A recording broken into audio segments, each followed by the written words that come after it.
ચોમાસા સત્ર પહેલા જ્યાં પણ આવી રીતના રોડ ઉપર જે વાયર જે વીજ વાયર જે નીચે લટકતા હોય કે જ્યાં પણ વાયરની સાથે ક્યાંય ઝાડવા જે છે એ ઘસાતા હોય તો એ ઝાડવા કાપવાની હોય ની સાથે સાથે જે પણ પ્રી મોન્સૂનની કામગીરી જે છે એ થવી જોઈએ, પણ જે થઈ નહોતી એના કારણે આ દુઃખદ ઘટના થઈ છે। ત્યારે હું તંત્રને, અહીંના ધારાસભ્યશ્રીને અને શાસકોને પણ કહેવા માંગુ છું કે શું તમારી કઈ આમાં જવાબદારી જ નથી?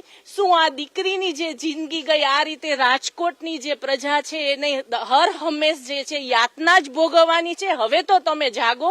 અને હું શાસકોની સાથે સાથે તંત્રને પણ કહું છું કે આ ઘટનાથી હવે તમે જાગો અને લોકોની વહારે આવો એવી મારી વિનંતી।